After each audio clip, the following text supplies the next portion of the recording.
going on, people?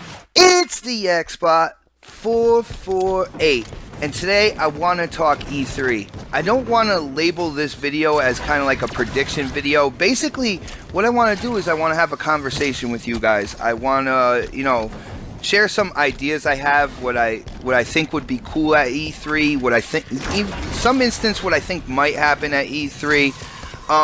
Just share my thoughts with you guys and see what you guys think. All right. So first off, we're gonna attack that 500-pound gorilla that's in the room, which is hardware. There's a lot of hype building for E3 right now. Because of the Nintendo NX, because of the PlayStation 4K, and the rumors that Microsoft is coming out with another console. I'm not comfortable to say they are definitely coming out with another console. All right, not real comfortable saying that they're going to unveil it at this year's E3. But what I am very comfortable saying now, especially with my research into AMD and stuff, is the fact that their next console will be upgradable.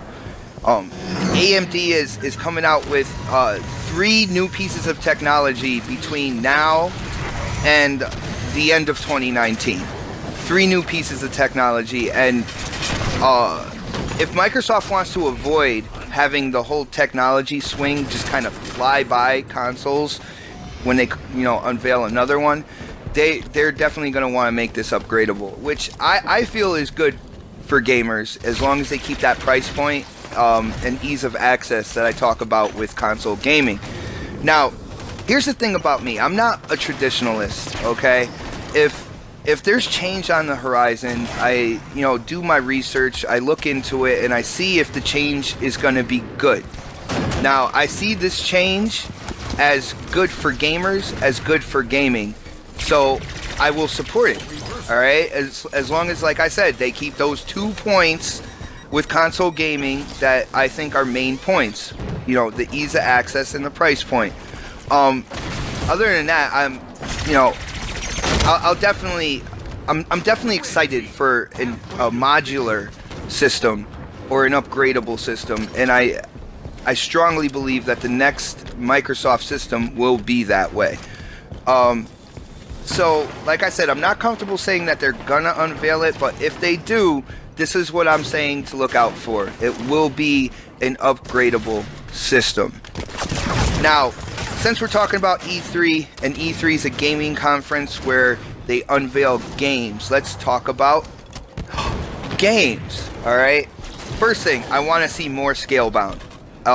Slotted for early 2017, I can almost guarantee we are going to see more Scalebound. I can almost guarantee we are going to see more Gears of War 4, which I am really excited for that game. And I'm not a big Gears guy, but when I saw kind of like the unveiling at last year's E3, and that whole lightning tornado storm and the 4-legged monsters with all those tongues and stuff like that, it looked amazing to me. Really sparked my interest for that franchise again, and I definitely want to see more on that. Now, of course, ReCore, we'll finally get to see exactly what ReCore is, and I can 110% guarantee that. Of course, you're going to have the Idea Xbox stuff, which I think will be interesting. I think we'll see more of that game below, and Cuphead. I have no idea why these indie titles have been in development for so long. It seems like we heard about Below, when they were unveiling the X1, and it hasn't come out yet. So it's kind of incredible. I know people were excited for that game, but it's been so long. So I mean, it wasn't aesthetically pleasing to me as it was to a lot of other people, but I'm interested to see what the game is about and how they implement the gameplay and stuff like that. So I'm interested to see the game, but I'm not really hyped for the game, if that makes sense to you guys. And then of course Crackdown. I want to see more of. I want to see some single player, some storyline when it comes to Crackdown. Crackdown actually holds a real special place in my heart. Now, when it comes to Crackdown, like I said, it holds a special place in my heart because on the 360, when my son was living with his mom, at any point in time where we could get on live together, we would play Crackdown 2. And so, like, I got to really enjoy that game. I was able to spend, more time interacting with my son.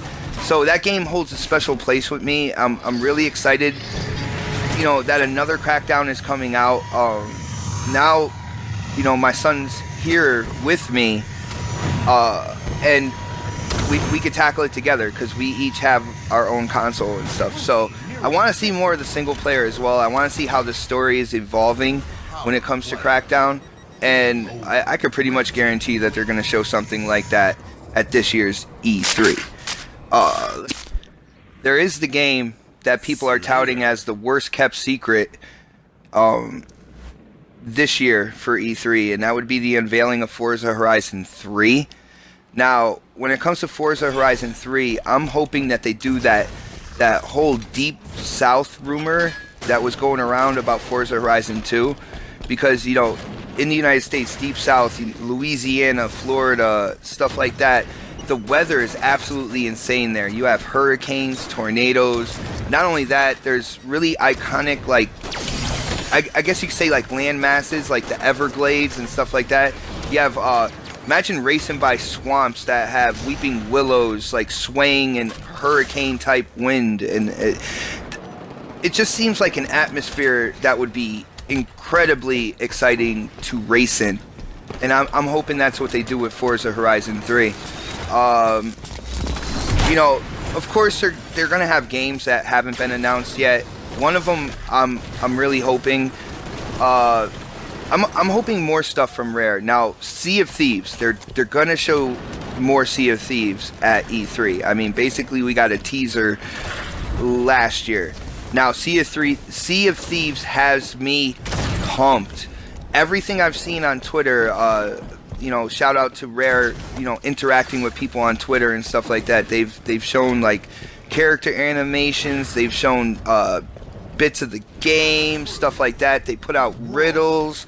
It looks like Rare is really confident with this title, and I think it's really deserving to be, because from what I've seen from this game, it looks amazing.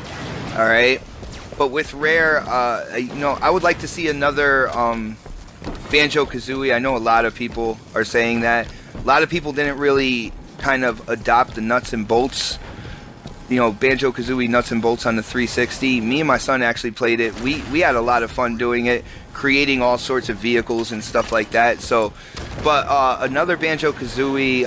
Of course, when it comes to Rare, they're such a quality development team that anything, we want everything back from Rare. We want the Conquer and stuff like that, or at least I want Conquer, and a lot of other people said they want Conquer, but I gotta quote Crap Gamer on this. A lot of people that are saying they want Conquer and stuff like that, but when the game came out on, like, 3 platforms, it didn't really sell well. So a lot of these people are like, oh, we love Conquer and stuff like that, but when it did come out, in the beginning, it didn't sell well. So yeah, I don't know. It's really hard to gauge the gaming community with stuff like that, because it seems like the gaming community is like, yeah, we want this, we want this, we want this. As soon as it comes out, it's like, well, I'm not buying that. Yeah, I don't know. Insanity. But I would like to see another Conquer.